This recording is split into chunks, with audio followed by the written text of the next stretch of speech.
So hello, my name is Rob and this is Cattle Rabbit Scale Model Studios, and in this video we are going to be taking a look at the Slaves to Darkness Chaos Lord on Karkadrak. I think I've said that right. Now this guy took a little while to be released on his own, but I've wanted to paint him up for a little while now, so I thought I'd treat myself.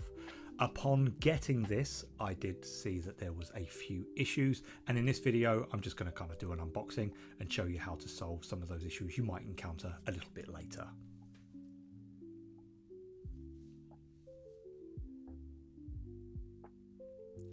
So to begin with, Chaos Lord on Karkadrak, we've got the lovely red box with the painted image in, very cool. But I did just want to talk about where I bought it from. Now, Goblin Gaming in the UK, very cool. I'm not sponsored by them or anything, and no one's asked me to do this.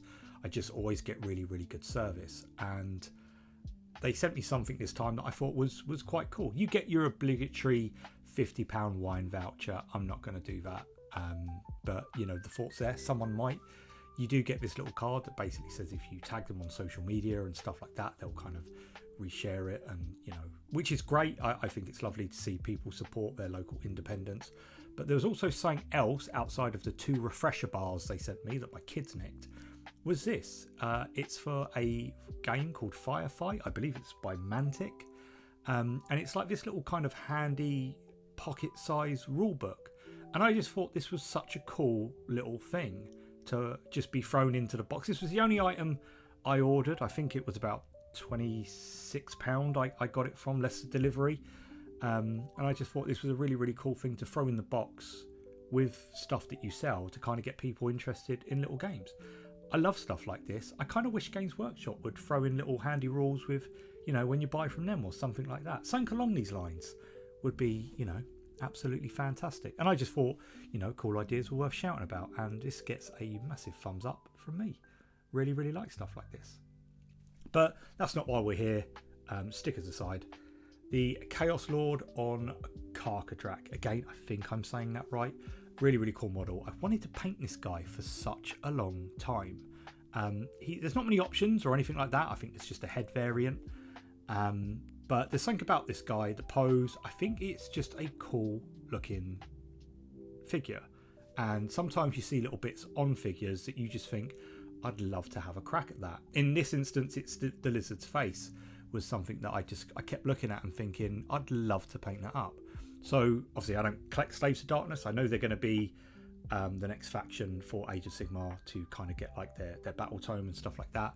But I thought now was a really good time to kind of grab this guy and paint him up. So let's open the box and have a look at what we get. So it is only one of the smaller, thinner boxes. And if we slide it out, you can see that it's just a base, a sprue, and instructions. There isn't too much to this guy. I can't remember the set he was released in.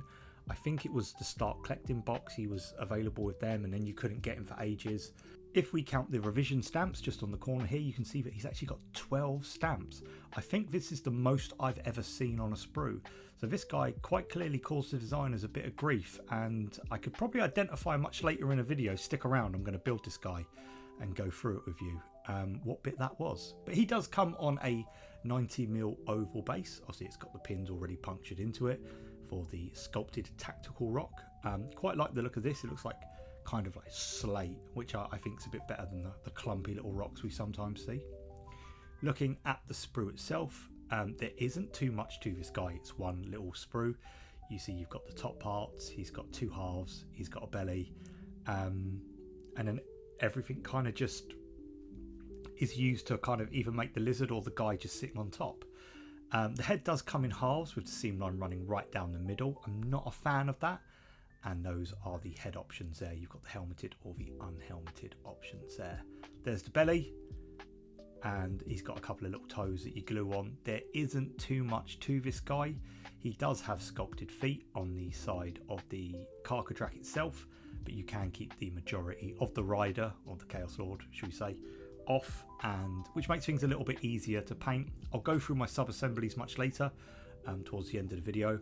The cape is very nicely done with the sculpted fur. Again, details never really a problem with Games Workshop miniatures, and obviously it's always subjective. I will say that now. If you think, you know, it's worth it, then it's worth it. looking at the instructions themselves. I do believe, now you'll have to bear with me, I haven't looked too much at the rules of Skaven Tide, but I think this is the old 2nd edition, 3rd edition, I think it is, of the rules.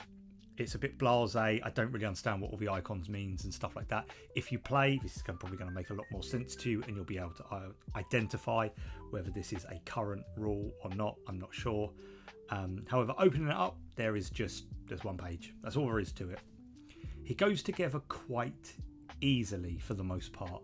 You kind of put his, I guess, shoulder breastbones on either side, and it pushes together around the bottom in one big chunky piece.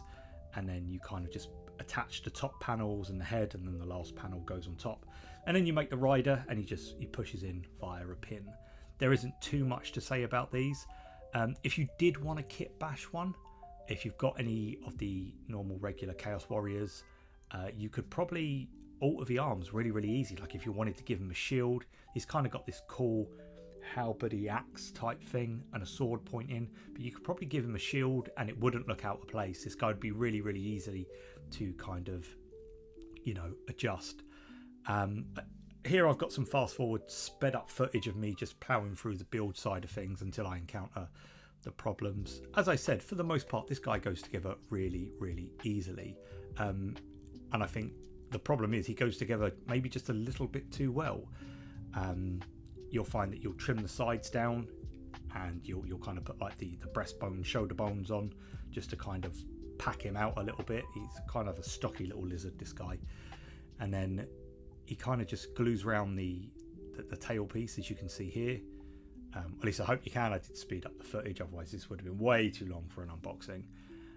But much like Trug, when I got Trug, he came with a few issues with seam lines, and I did show you how to fix that.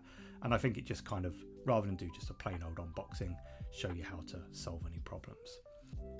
And here there is a problem indeed. Now we've got up to this stage. I'm supposed to put the head in first, and then this little top plate is supposed to just push on and kind of secure the everything together. However, I don't know if you can see here, there's that little kind of notch where my finger is. It just doesn't seem to fit. I can't for the life of me, or couldn't, should I say, I've done it now, get this to actually push in. If I did get one side to line up, you've got an absolutely hefty gap on the other side. What I ended up having to do was to trim some of the plastic away from the saddle area. Now I don't know whether you can see just here, that's supposed to be under the actual kind of reins, but it sits over. It just doesn't seem to want to push in. So what you've kind of got to do is push it at an angle like I'm doing here. I had to trim some of the other side of the saddle away, and then what I did was, and it takes a special kind of model to do this to me, is I was really starting to, in a sense, lose my temper with it. I jabbed a screwdriver in this hole, hey, and I literally had to force it out to my left side to actually get that top section to push in. I then secured it with glue because there was no way I was taking it out and going through that again. But the problem is now, because of the way the head goes on with like a pin, almost like it should pivot, but it doesn't. I then had to cut the pins off, and this is how I recommend you do yours if you've had this problem. And you can actually just hook it into the bottom pin. You could use a bit of super glue to secure the head. Just take a little bit of the pin off at the time. Obviously you can take off, but you can't put back on, so just err with that little bit of caution. And what you can actually do is you can just kind of hook it on, and it does just push on like so, and it fits in quite snugly. So that was how I was able to get round this issue. I did put up a little picture on Instagram, and I had a few people mention to me about that top section, so I definitely think it was worth highlighting and just bringing to people's attention. If you've got this model and you've struggled, that's how you do it. You've just got to cut a little bit of the saddle section away so it fits under, and then you've just got to kind of lose your temper, force something like a small file into the neck hole, and just kind of lever it out. I believe the problem stems from, because the model goes together a bit too well with how the pins kind of push together, it's actually, the whole thing is so tight and what it really needs is a little bit of, I guess, a little bit of extra movement. So if you're really thorough with doing this, you're actually going to be worse off because you're going to get problems, and that's where I found I encountered the issues.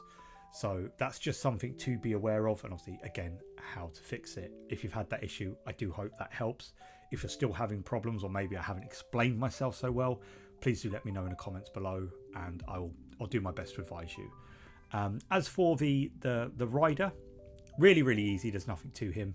I will be keeping the body separate, the cape separate, and his little front section separate. The whole thing just kind of sandwiches together. If you are having problems with getting him to line up with the pin or get him in, what I would probably recommend doing is just cutting the pin off that he pegs himself onto. My God, the jokes just write themselves, and just glue him straight to the saddle. With the head, you can, if you want to, which might be a little bit easier for some people, is you see he's got this little anchor point just here. You could actually cut that off, and the head would just slot in like a little pin, and that way you can keep the head separate. I'll probably end up doing that if I'm completely honest with you. You don't actually need to stick that section in, it serves no purpose, and that's how I'll be kind of doing my sub-assemblies. Karkadrak, the front and back, and the main body and head separate. So let's have a look at him. So I think he is a really cool looking model. It's a shame that he's marred by such a aggravating build section towards the end. Again, there's a lot of revision stamps on these. If you don't know what the revision stamps are, I've had a few people ask me before. If you look on the corner of your sprues, you'll see these little circular stamps on one corner. That's how many times they've had to take the model away and revise it to maybe make it fit better, or there was a problem, or yada. They do it for absolutely everything. This guy had 12, as I said, which I think is the most I've ever seen on a model. You can go and check your sprues now. I'm not fibbing, but that's what it is. Again, I like him. I've started painting him. I think he's a cool looking model. It's just a shame that I think if you're a younger or less experienced hobbyist, get some help with this guy, because he can be a little bit feisty to put together. But that's it from me. Again, I really like this. I think it's a bit of subjective whether you like this model or not, but with the Slaves of Darkness battletome around the corner, I thought it was a nice time to do this guy. So there we go. But that's it from me in this one. I'll see you all next time. God bless and take care.